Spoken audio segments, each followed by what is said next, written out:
Marriage అయిన తర్వాత మీరు అప్పటికే చెన్నై రాకెట్ లాంచర్ ఆమెను పంపించలేదండి, ఆమెను పంపించలేదు. నేను మాత్రమే వెళ్ళి వచ్చేవాడిని. వచ్చి ఇక్కడ చెన్నైలో చాలా 2 రకాల వర్క్ నాకు ఉండేది. ఇప్పుడు ఒరిస్సాలో ఎప్పుడైతే మా క్యాంపు డిస్టర్బ్ అయిపోయిందో, అయిపోయిన తర్వాత షార్ట్ వెపన్స్ షార్టేజ్ బాగా వచ్చింది పార్టీలో.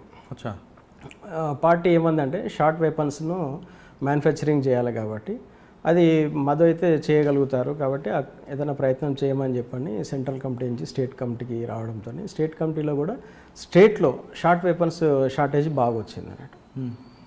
దాంట్లో నుంచి అప్పటికే నేను చాలా డిజైన్స్ చేసి పెట్టాను షార్ట్ వెపన్స్ ఈజీగా. అప్పుడు చెన్నైలో నేను షార్ట్ వెపన్స్ మ్యానుఫ్యాక్చరింగ్ స్టార్ట్ చేశాను.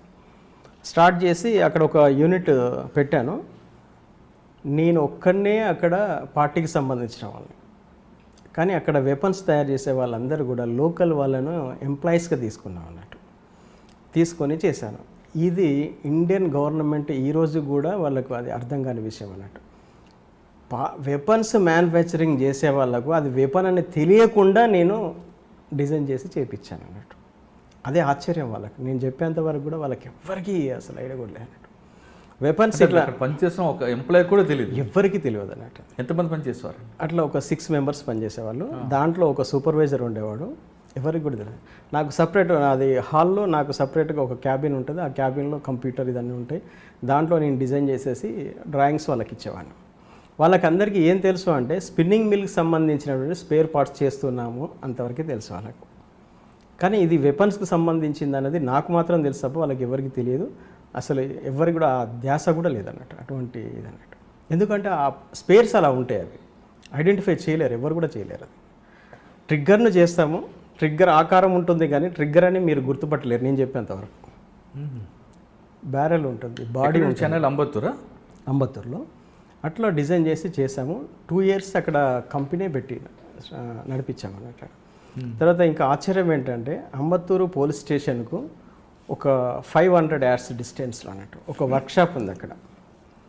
ఆ వర్క్షాప్ వాళ్ళకు అది షార్ట్ వెపన్ సంబంధించిన బాడీ వెల్డింగు ఆ వర్క్షాప్లో రోడ్డు మీద పోసుకొని పోసుకొని ఇలాగా కుప్పలాగా పోసేసుకొని అక్కడ వెల్డింగ్ కొట్టేవాళ్ళు అన్నట్టు. వాళ్ళు రోజు పొద్దున్న నుంచి సాయంత్రం వరకు కానిస్టేబుల్స్, పెట్రోలింగ్ టీమ్స్ అవన్నీ తిరుగుతూనే ఉంటాయి. ఎవరికి ఐడియా లేదు కదా, ఎవరికి ఐడియా రాదు. ఆ బాడీ మొత్తం వెల్డింగ్ అంతా రోడ్డు మీద చేశారన్నట్టు. మీరు నవ్వుకునేవారు అప్పుడు? చాలా అంటే కొద్దిగా ఆశ్చర్యం అనిపించేది. అంటే వీళ్ళకు అంటే అప్పుడు నాకు గర్వం కూడా అనిపించేది.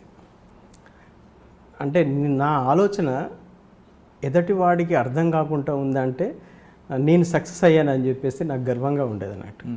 అట్లా చేయించాను, రోడ్డు మీద చేసి చేయడం అనేది నాకు ఆశ్చర్యం. ఇంకోటి ఏంటంటే 12 bore bullets back side cups నేను చెన్నైలో నేను అవి తయారు చేయించాను అన్నట్టు.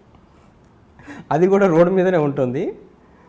కొన్ని 5,000 బుల్లెట్స్కి సంబంధించిన బ్యాక్ క్యాప్స్ ఒక ప్రెస్లో నేను తయారు చేయించాను అక్కడ జాబ్ వర్క్ ఇచ్చి. ఇది చాలా అది ఎవరు నమ్మని విషయం. అప్పుడు చెన్నైలో క్యూబ్ బ్రాంచ్ అని ఒక వింగ్ ఉండేది, చాలా ఫాస్ట్గా యాక్ట్ చేసేవారండి వాళ్ళు. క్యూబ్ బ్రాంచ్ అనేది రాకెట్ లాంచర్ వదిలిపోయి తెలిసిన తర్వాత వాళ్ళు స్టార్ట్ అయ్యారు. కానీ అంతకుముందు చెన్నైలో వచ్చేసి ఇలా మ్యానుఫ్యాక్చరింగ్ యూనిట్ పెట్టి చేస్తారు అనే ఆలోచన ఎవరికీ లేదు అసలు. మేమంతా యాక్టివిటీ బయట అటు మహారాష్ట్ర అటు సైడ్ చేస్తామనే ఉంటుంది తప్ప చెన్నైలో పెట్టి చేస్తామనేది డిపార్ట్మెంట్కి ఎవరికి ఐడియా లేదు.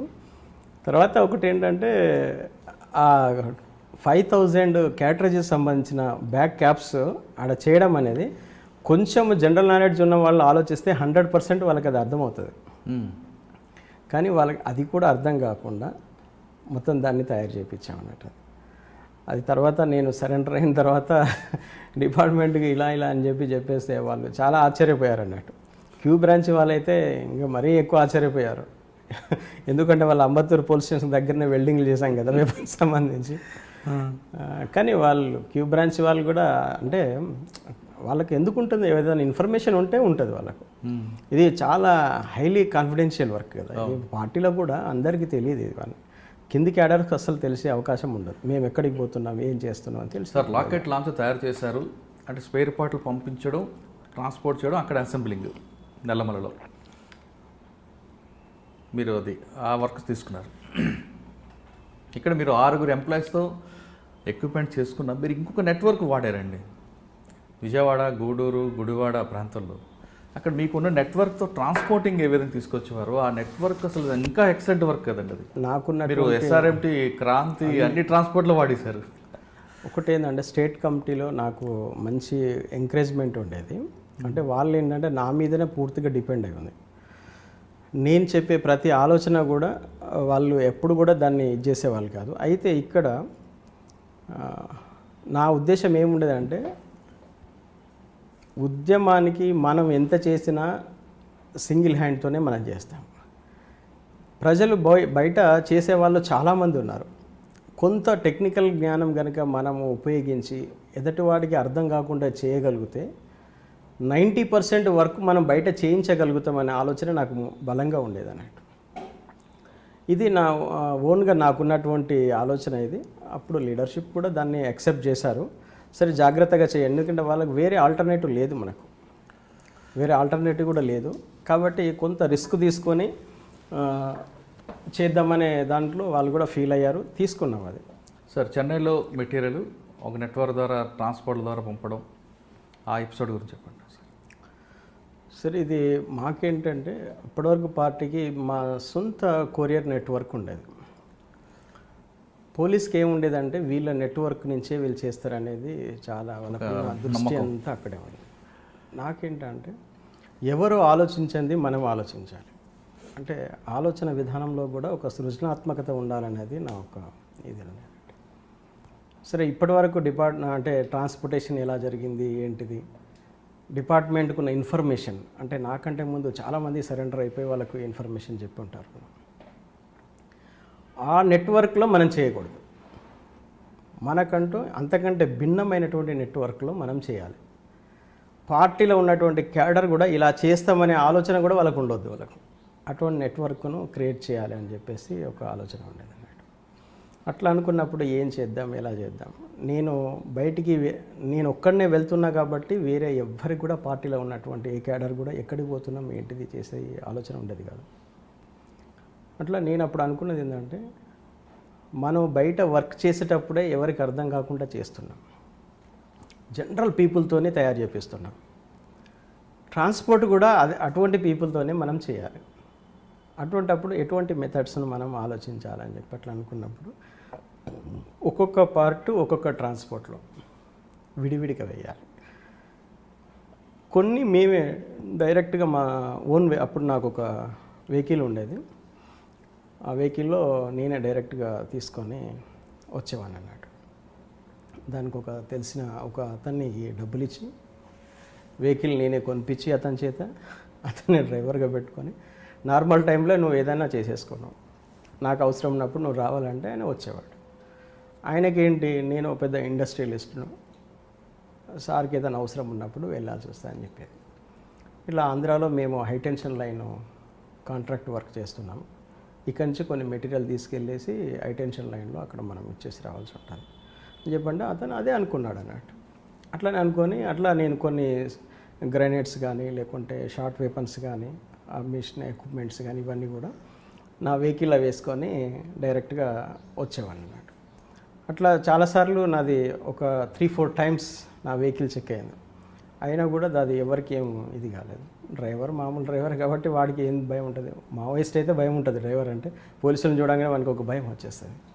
జనరల్ పీపుల్ వాడికి ఎందుకు ఉంటుంది, నేను కూడా ఒక ఇండస్ట్రియలిస్ట్ అని తెలుసు కదా వానికి, నేనేదో మావోయిస్ట్ అని చెప్పి వాళ్ళకి తెలియదు. అట్లా నేను ఒకసారి ఫస్ట్ తడ దగ్గర మమ్మల్ని ఆపారన్నట్టు. ఇది ఆంధ్ర తమిళనాడు బార్డర్ తడ దగ్గర ఆపారు. ఆపేసి అన్నీ చెక్ చేశారు. ఏంటి అంటే స్క్రాప్ మెటీరియల్ అని చెప్పాను. ఎక్కడికి పోదంటే పలానా దగ్గరికి వెళ్తున్నామని చెప్పాను. బిల్స్ ఇవి అన్నారు. సార్ స్క్రాప్ మెటీరియల్ కదా, దీనికి బిల్స్ ఏముంటాయి అంటే లేదు బిల్స్ ఉండాలి, ఎక్కడ తీసుకుపోతున్నావు ఏంటి అది ఇది అన్నారు. మొత్తం అన్నీ ఇప్పి కింద వేసేసారు. వేసేస్తే అన్నీ వాళ్ళకి ఏం అర్థం కాలేదు. పోలీసులే వాళ్ళు, కాకపోతే వాళ్ళు తమిళనాడు పోలీసులు. వాళ్ళు అక్కడ చూపి మొత్తం అంతా దించేశారు, అన్నీ ఓపెన్ చేశారు, చూసిన తర్వాత వాళ్ళకి ఏమర్థం, మామూలు మెటీరియల్ అనుకున్నారు. దాంట్లో వాళ్ళ హెడ్ కానిస్టేబుల్ ఎవరో మొత్తానికి అతని పక్కకు పిలిచాను. మీకు ఏం కావాలో తీసుకోండి సార్, ఏదో నేను చిన్న వ్యాపారం చేసుకునేవాడిని, ఎందుకు నన్ను ఇబ్బంది పెడతారు, అది అమ్మితే నాకు ఒక 50,000 వస్తుంది, నాకు ఒక 5,000 10,000 మీకు ఇస్తాను తీసుకోండి అంటే ఇక ఆయన ఉండేసి సరే ఎంతో కొంత ఇచ్చేసి వెళ్ళిపోమన్నాడు. డబ్బులు ఇచ్చేసి మళ్ళీ అవన్నీ లోడ్ చేసేసుకొని అప్పుడే వచ్చేసాను. అట్లా సరే అలాగ అయిపోయింది అన్నట్టు. ఆ విధంగా ఎన్నిసార్లు చేశారండి? అది ఒకసారి తమిళనాడు బార్డర్లో ఒకసారి అయింది. తర్వాత ఏపీ బార్డర్కి వచ్చిన తర్వాత ఒకసారి వీళ్ళు ఓపెన్ కానీ అన్నీ ఇక్కడ మార్కాపురం దగ్గర అన్నట్టు. మార్కాపురం దగ్గర ఆపారు వెహికల్, ఆపేసి ఏమున్నాయి ఏంటిదంటే ఇట్లా హైటెన్షన్ లైన్ మేము కాంట్రాక్ట్ వర్క్ తీసుకున్నాము, అక్కడ ఉంది ఏంటి మెటీరియల్ అంటే మొత్తం అన్నీ ఓపెన్ చేసి చూశారు అన్నట్టు. చూపించడం అంటే మొత్తం చూపించాను ఓపెన్ చేసి, అవన్నీ పార్ట్లు అన్నట్టు, విడివిడి పార్ట్లు, వాళ్ళకి ఏం అర్థం కాలేదు. అది అన్నీ చూసేసుకున్నారు. చూసేసుకున్న తర్వాత ఈ టైంలో పోతున్నారు ఎందుకు అని చెప్పి అన్నారు అన్నట్టు. ఏ టైం ఎప్పుడండి? అప్పుడు తెల్లవారుజాములో 4 అవుతుంది అన్నట్టు. ఆ టైంలో వెళ్తున్నానంటే సార్ మేము మామూలుగా నిన్ననే బయలుదేరాము, ఒంగోలు దగ్గర వెహికల్ రిపేర్ అయిపోయింది, మళ్ళీ మేము పంచర్లు అవి చేసుకుని వచ్చేసరికి మాకు లేట్ అయిపోయింది, మళ్ళీ మేము తెల్లారి మళ్ళీ వెళ్ళిపోవాలి, అందుకనే వస్తున్నాం అంటే ఇది నక్సలైట్ల ఏరియా, మీరు ఎట్లా వెళ్తున్నారు, ఇక్కడ చాలా ప్రాబ్లం అవుతుంది మీరు అని చెప్పి అన్నారు అన్నట్టు. ఏం సార్ మేము రెగ్యులర్గా డే టైంలో అంతా యూజ్ చేస్తుంటాం కదా అందుకే వచ్చేసామా అంటే లేదు చాలా క్రిటికల్ పొజిషన్ ఉంటుంది, మీరు రాత్రిపూట జర్నీలు చేయొద్దు మీరు అని చెప్పాను. మీరు ఉన్నారు బండిలో? బండిలో నేనున్నాను, మా డ్రైవర్ ఉన్నారు. సరే సార్ మేము నెక్స్ట్ టైం వెళ్ళాం సార్, ఈసారి అయితే మరి ఇక్కడ ఆగి మీరు తెల్లవారుజామున వెళ్ళండి అన్నారు. ఆగి తెల్లవారుజామున వెళ్తే మేము దొరికిపోతాం. నవ్వుకున్నారా రే రా అని? కాబట్టి ఇక తెల్లవారకు ముందు మేము వెళ్ళిపోవాలి. ఎగ్జాక్ట్లీ 4 o'clock మాకు ఎర్రగొండపాలెం తర్వాత మాకు అపార్ట్మెంట్ ఉంది అన్నట్టు. ఆ టైంకి మేము అక్కడికి రీచ్ కావాలి. టైం వరకు 4:15 వరకు మేము వెళ్ళిపోయినాము. అంటే మీరు బేదర్ ఇసుక తీసుకొస్తున్నట్టు తీసుకొచ్చారా సినిమాలో? అది మాకు ఐడియా లేదు కానీ జస్ట్ అట్లా అనిపించారండి. చాలా అంటే ట్రాన్స్పోర్టేషన్ కూడా అంటే ఇక్కడ పోలీసుల పనితీరును మీరు తప్పుపడుతున్నట్టున్నారు. తప్పుపట్టడం కాదు, అలా సూక్ష్మంగా నా మీద నాకు కాన్ఫిడెన్స్, ఈ యాంగిల్లో వాళ్ళు ఆలోచించారనే ఒక ఆలోచన నాకుంది తప్ప వాళ్ళు అసలు వాళ్ళ ఇంటెలిజెన్స్ చాలా స్ట్రాంగ్ ఉంటుంది, అట్లేం కాదు. వాళ్ళకేంటంటే అప్పటికి మార్కాపురంలో వెపన్స్ను ఇట్లా సప్లై చేస్తారన్న ఆలోచన మార్కాపురం పోలీసులకు కానీ జనరల్ పోలీసులకు లేదు. అది ఎందుకంటే నేను మార్కాపురం టౌన్కి ఎన్నోసార్లు వెళ్ళిపోయాను. ఎవరు అక్కడ అంత వీడెవడు వచ్చినవాడు ఎవడు ఏంటిదని అట్లా ఆలోచించేవాళ్ళు. మార్నింగ్ 4:15కి ఎర్రగొండపాలెం చేరుకొని అక్కడ మేము ఇవి మా ప్లేస్లో అనుకున్న ప్లేస్లో అది డిస్పాచ్ చేసేసి. మీకు డ్రైవర్కి అనుమానం రాలేదా సార్ ఏంటి మనం ఏం చేస్తాం? డ్రైవర్ హైటెన్షన్ లైన్ కాంట్రాక్టర్ కదా నేను, వాడికి ఎందుకు వస్తుంది? మనకి అందరు 10,000 ఇస్తే నేను 15,000 శాలరీ ఇస్తాను. అక్కడ వెపన్స్ తీసుకొని మన వాళ్ళు వచ్చినప్పుడు వెపన్స్తో రారు వాళ్ళు ఏంటంటే బండి తీసుకొని వస్తారు, ఎడ్ల బండో లేకుంటే ఏదైనా ట్రాక్టరు. మేము ఎక్కువ ట్రాక్టర్ యూజ్ చేసేవాళ్ళము. ట్రాక్టర్ వచ్చి రోడ్ పక్కన నిలబడుతుంది చెట్లలో, దీన్ని అక్కడే రోడ్ పక్కన మేము దించేస్తే అక్కడి నుంచి వాళ్ళు వచ్చి లిఫ్ట్ చేసుకుని వెళ్ళిపోతారండి. రిటర్న్ మళ్ళీ మీరు అదే బండిలో నేను వెళ్ళిపోతాను, వీళ్ళు తీసుకొని వెళ్ళిపోతారు, నేను అక్కడి నుంచి మళ్ళీ రిటర్న్ వెళ్ళిపోతాను. ఎందుకంటే నేను అక్కడే దిగితే మళ్ళీ వీడు ఎక్కడ పోతాడేమో తెలియదు కదా, వీడిని జాగ్రత్తగా నేను మళ్ళీ చెన్నై వరకు తీసుకెళ్ళాలి. వాడు మళ్ళీ ఎవరితో మాట్లాడొద్దు, ఎక్కడ ఏం చేయొద్దు, ఆ విషయం నాకు తెలుసు తప్ప వానికి తెలియదు. నేను పక్కన ఉన్నాను అనుకో వాడికి ధైర్యం ఉంటుంది. ఇక వాడు ఇక్కడ స్టార్ట్ అయినంటే మళ్ళీ చెన్నై పోయేదాకా ఇక్కడ వెహికల్ ఆపేటోడు కదా అన్నట్టు, అట్లా వెళ్ళిపోయేవాడు. అంటే ఆ విధంగా మీరు రాకెట్ లాంచర్ని చెన్నైలో చూపించి ఫస్ట్ వెపన్స్ అట్లా డిస్పాచ్ చేశాము. తర్వాత క్రమంలో ఏమైందంటే ఈ క్వాంటిటీ అనేది పెరిగింది మాకు. స్కార్పియోలో దీంట్లో తెచ్చే క్వాంటిటీ కంటే కూడా ఎక్కువ క్వాంటిటీ అయిపోయింది. అంటే రాకెట్ లాంచర్లు కొన్ని ఫస్ట్ 5,000 తయారు చేయాలనుకున్నాము. అట్లా ఒక 10 యాన్స్లర్స్ చిన్న చిన్న కంపెనీస్, నాకు చుట్టూ ఉన్నటువంటి కంపెనీస్కి అందరికీ ఆర్డర్స్ ఇచ్చేసి మొత్తం నేనే మెటీరియల్ అంతా ఇచ్చేసి తయారు. మీ ఫండ్ ఎక్కడి నుంచి వచ్చేదండి అప్పట్లో? పార్టీ